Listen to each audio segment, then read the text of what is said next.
Henry's clever escape. In a small, peaceful village nestled at the edge of a vast, dense forest, there lived a young orphan boy named Henry.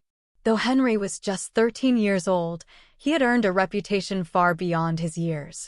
He was known throughout the village not only for his wisdom, but also for his kind heart and unshakable integrity. Henry lived in a small, humble cottage on the outskirts of the village. His parents had passed away when he was a baby, and the villagers had all pitched in to help raise him. He didn't have much, just a small garden, a few chickens, and an old cart he used to transport his wares. But what he did have, he tended to with care and love: flowers, fruits, herbs, and spices that he grew himself. Each day, Henry would set up a little stall by the side of the road where villagers could come and buy the freshest produce and the most fragrant flowers. Henry's stall was always busy, and he had a special knack for picking the ripest fruits, the most vibrant flowers, and the most potent herbs. His reputation as a skilled grower had spread far and wide, and his humble little market was always filled with customers, from the village's elders to the children. The people of the village adored Henry, not just because of his work, but because of the kindness he always showed to others, no matter how little he had. Despite his popularity, Henry never took anything for granted. He knew how to live with simplicity and found happiness in the small things: the scent of fresh flowers, the taste of a sweet apple, or the rustling sound of leaves in the wind.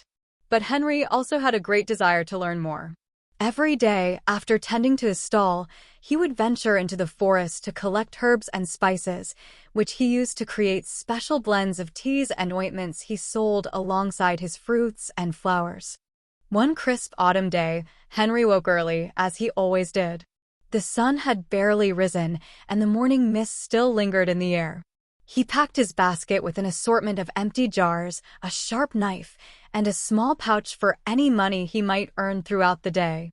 He waved goodbye to his cottage and made his way into the forest, his usual destination for gathering the special spices he sold in the village market. The forest was peaceful in the early morning hours. Henry's footsteps were light on the damp ground, and the air smelled fresh and earthy. As he ventured deeper into the woods, he passed by familiar trees and patches of wild herbs he often collected: rosemary, thyme, sage, and lavender. He was looking for a particular type of spice that morning, a rare and fragrant root known for its healing properties, one that he knew could bring in a good sum of money if he found it. As he trekked deeper into the woods, he was unaware that someone was watching him from behind the trees.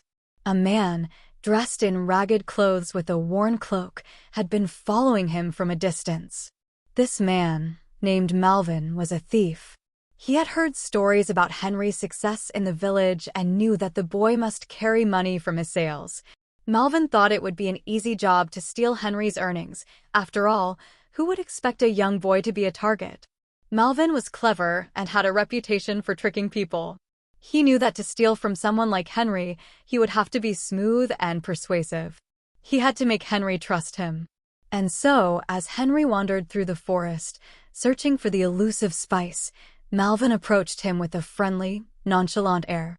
"Good morning, young lad," Malvin said, his voice smooth and warm. "What brings you so far into the woods today? You look like a man with a purpose." Henry turned and saw the man standing there, smiling broadly.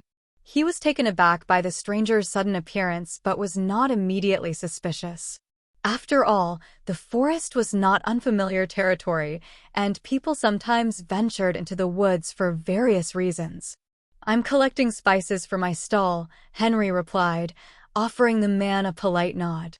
"I sell herbs, fruits, and flowers in the village. The forest has a lot to offer if you know where to look." Malvin chuckled, nodding his head. Yes, I've heard of you. The boy with the stall. Everyone in the village speaks highly of you. You have quite the reputation, young Henry." "But tell me," he said, leaning closer, "doesn't it get tiring? Always working, always selling, day after day? I can only imagine how much you've earned from all your hard work. What if I told you there's an easier way?" Henry raised an eyebrow. "An easier way?" he asked, curious but cautious. "I don't mind working. I like what I do. It keeps me busy, and I enjoy helping the villagers. Malvin smiled, his eyes gleaming with a hidden agenda. Of course, of course. But let me tell you something. There's a quicker, more profitable way. A way that doesn't involve all that backbreaking work and hours spent in the sun. I know of a place, far from here, where you could sell your goods for much more than what you make now. There are merchants there who would pay you handsomely for your flowers and herbs. You'd be rich in no time. Henry listened quietly, unsure whether to believe the man. I don't need to be rich, he replied simply. I do well enough here in the village. I'm happy with what I have. Oh, but you could have so much more, Malvin pressed, stepping closer. Think about it, boy. What's the point of working so hard when you could simply take what you've earned and sell it somewhere far more profitable? I could even help you. I know the way. Henry hesitated. Something about the man's offer didn't sit right with him, but he decided to listen a little longer. It never hurt to hear someone out, even if he didn't trust them. I'm grateful for your offer, Henry said cautiously, but I think I'll stick to what I know. The village and the people here are enough for me. They've always been kind to me, and I've learned a lot from them. Malvin smiled, his face unreadable. I see, he said softly. Well, I can't blame you for wanting to stay close to home. But let me ask you this.